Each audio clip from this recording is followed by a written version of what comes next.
Hello everyone, अस्सलाम वालेकुम। उम्मीद करता हूँ कि आप सब लोग खैरियत से होंगे। अच्छा, आप लोगों ने कभी ये ऑब्ज़र्व की है कि हम में नेगेटिव इमोशंस जो हैं वो हमारे पॉजिटिव इमोशंस पर डोमिनेंट होते हैं। पॉजिटिव इमोशंस में हमारे पास हैप्पीनेस, जॉय, सेटिस्फैक्शन, कंटेंटमेंट आता है, जबकि नेगेटिव इमोशंस में हमारे पास सैडनेस, फियर, एंगर, डिस्ट्रस्ट आता है। अब काफ़ी सारे लोगों के माइंड में ये क्वेश्चन आता है कि यार ऐसा क्यों है। अच्छा, आप लोगों ने अक्सर ऐसा सोचा होगा कि यार हमें सुनने और समझने वाले बहुत कम होते हैं, या हम किसी के सामने अपना पॉइंट ऑफ व्यू रख नहीं पाते, या अगर हम रख पाएँ तो अगले लोग हमारे पॉइंट ऑफ व्यू को समझ नहीं सकते, या अगर हम किसी ऐसी इमोशनल स्टेट से गुजर रहे हों जो कि हम बाज़ दफ़ा अपनी फैमिली को भी नहीं बता सकते और सबके पास अच्छे दोस्त भी नहीं होते, तो हम इनसिक्योर हो जाते हैं। ट्रस्ट इश्यूज होते हैं कि यार अगला हमें जज ना करे, हमारे बारे में पता नहीं क्या क्या सोचेगा कि यार ये बंदा या बंदी कैसा है। या बाज़ दफ़ा ऐसा भी होता है कि हम बहुत सी प्रॉब्लम्स में फंसे होते हैं, उलझनों का शिकार होते हैं, तो हमें लगता है कि यार अब हम किसको जाकर बताएं, कोई है नहीं, किसी के पास इतना टाइम नहीं है, कोई हमें सुनेगा नहीं, अगर सुनेगा भी सही तो क्या सोचेगा। तो इस तरह के जब थॉट्स आते हैं तो बंदा और ज़्यादा डिस्टर्ब होता है और इमोशंस को एक्सप्रेस करने के बजाय वो सप्रेस कर देता है।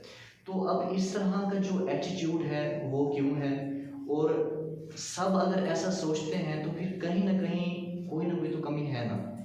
तो हमें इस बारे में क्या करना चाहिए, हम क्या कर सकते हैं? यार कुछ तो करना चाहिए ना।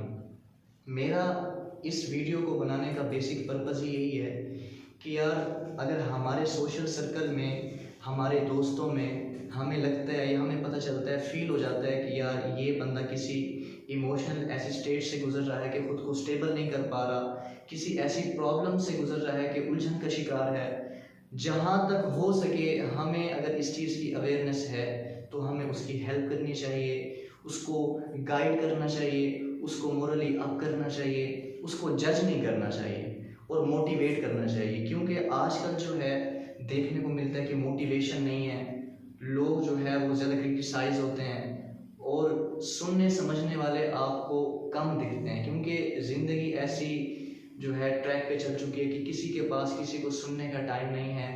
लोग हैं लेकिन इंसान हमें कम दिखते हैं।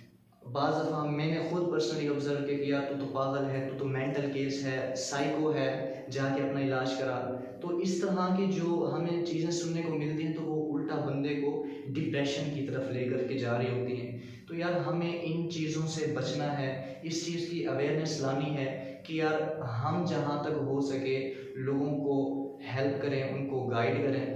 अब इसका हमें क्या फ़ायदा हो सकता है, क्योंकि इंसान है, फ़ायदे के बगैर तो कुछ करता नहीं है। तो हम ऐसा करें तो हमें इससे क्या बेनिफिट पहुंच सकता है?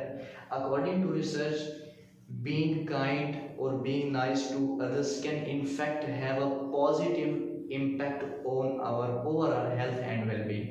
होता क्या है कि जैसे हम किसी को सुनते हैं, किसी को सोल्यूशन की तरफ लेकर के जा रहे होते हैं, तो हमें इनडायरेक्टली पॉजिटिव वाइब्स मिल रही होती हैं, हम खुद जो है मोटिवेट हो रहे होते हैं, इनकरेज हो रहे होते हैं, हमें अच्छा लगता है यार, अच्छी वाइब्स आ रही होती हैं कि यार मैंने आज किसी की हेल्प की है, किसी को मैंने होप दी है। और बाज़ दफ़ा ऐसा होता है कि अगर हमारे कुछ ऐसे अल्फाज होते हैं कि अगला जो जीना भूल चुका है, जो सोच में इतना जो है आगे निकल चुका है कि बिल्कुल ही नाउमीद हो चुका है, तो वो अगर हमारी वजह से जीना शुरू कर दे तो इसका अजर हमें भी है, रिवॉर्ड हमें भी है, और उसको जितना फ़ायदा मिलेगा वो उसका अंदाज़ा आप लगा ही सकते हैं। तो इन चीज़ों में जब हम आगे निकल के जाते हैं तो एक चेन बन जाती है कि यार ठीक है, एक अवेयरनेस है, वो अवेयरनेस हम लेके आ रहे हैं, फैला रहे हैं। सेकंड यार ये होता है कि जब हम किसी को सुन रहे होते हैं ना, ये मैंने पर्सनली ऑब्जर्व भी किया है, तो बहुत सारी ऐसी उलझने होती हैं, वो खुद भी हम जो है हमारे लिए जो है ना वो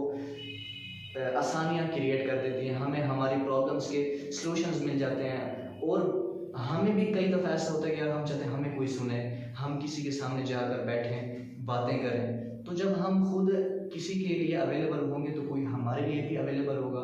इसका एक और बहुत बड़ा फ़ायदा ये है कि अगर आप सोशल एंग्जाइटी का शिकार हैं और अगर आप सुनते हैं, किसी को मोटिवेट करते हैं अपने अल्फाज से, तो आपकी जो सोशल एंग्जाइटी वो आहिस्ता आहिस्ता ख़त्म हो जाती है, आप में कॉन्फिडेंस आता है, आपका स्ट्रेस लेवल कम हो जाता है। और आपका जो ब्रेन है इसमें एक पार्ट है पोस्टीरियर सुपीरियर टेम्पोरल कॉर्टेक्स, जो कि एसोसिएटेड है विद एम्पैथी। जब आप इस तरह की एक्टिविटी करते हैं तो आपको अंदर से एक जैसे सोल है हमारी, जैसे मतलब हमारी फिजिक है, रूह, एक रूह का ताल्लुक है, तो वो जो है काफ़ी जो है इंकरेज होती है, तो वो आपकी मेंटल हेल्थ पे उसका काफ़ी पॉजिटिव इम्पैक्ट पड़ता है। तो ये चीज़ें जो हैं ये मैंने सोचा कि आप लोगों से गाइड करूँ। अगर आप लोगों को वीडियो अच्छी लगे तो कमेंट सेक्शन में ज़रूर बताइएगा। Thank you so much.